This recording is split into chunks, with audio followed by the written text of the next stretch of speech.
Oui, sans surprise, je suis d'accord avec Jordan Bardella. Nous ne croyons pas du tout en la déradicalisation. Nous considérons aussi que la psychiatrisation de tous ces événements, de tous ces drames, de tous ces assassinats, c'est évidemment une manière de ne pas parler du terrorisme islamiste.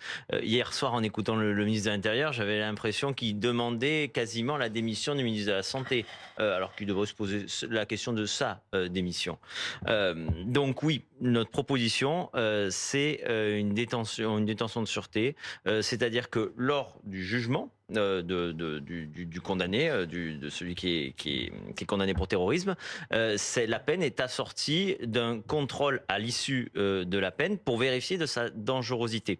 Et si la dangerosité est toujours présente, et bien dans ces cas-là, il y Mais aura une détention de qui vérifie la dangerosité? Parce que là, il avait vu des médecins qui estimaient qu'il allait mieux ces derniers mois.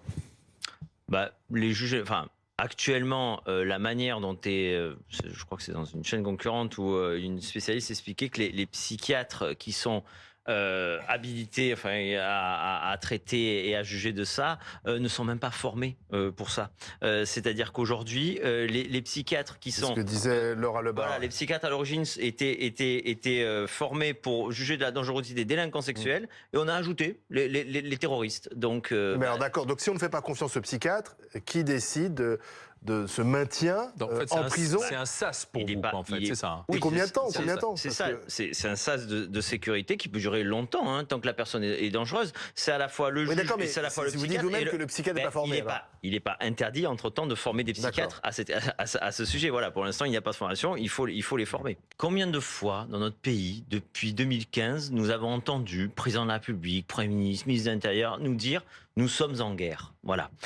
Si nous sommes en guerre, il faut mettre les moyens. Voilà. Donc d'abord et avant tout, que ce soit Marine Le Pen, Jordan Bardella, ma famille politique dans son ensemble, nous pensons d'abord auprès de 300 victimes, 300 morts qu'il y a eu depuis 2015. Et nous pensons à ceux que l'on doit à tout prix éviter dans les années à venir. Donc à partir de là, par exemple, l'assaillant d'hier, pour nous, c'est d'abord un terroriste, avant tout, puis un islamiste, puis peut-être éventuellement quelqu'un qui a des troubles psychiatriques, sachant que quand on est terroriste, donc vous vouliez souvent, on n'est pas complètement... D'accord, donc il fallait l'enfermer, il fallait le garder enfermé. Oui, et il faut se donner les moyens. Il y a des avocats, il y a des recours. Et il faut que surtout. l'État de droit, je dis bien, s'adapte à des circonstances exceptionnelles. Je vous rappelle que dans un pays où le Conseil d'État avait été très souple lors du Covid, lors du confinement, avec la liberté de tous les Français, et très tatillon lorsqu'on parle de la liberté des terroristes. Eh bien, c'est ça qu'il faut inverser. Dernier point, parce que en termes de la fin de la naïveté, je veux dire,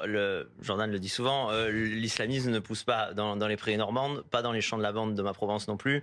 Je veux dire, il y a aussi une immigration anarchique, c'est-à-dire que lorsque l'on ne contrôle pas les 500 000 personnes que l'on fait entrer chaque année dans notre pays, forcément, on fait entrer également des terroristes potentiels. Moi, les chiffres sur ce qu'on appelle le FSPRT, c'est-à-dire le fichier des radicalisés, c'est 8000. Sur ces 8000 fichiers radicalisés, il y en a 4000 qui sont étrangers.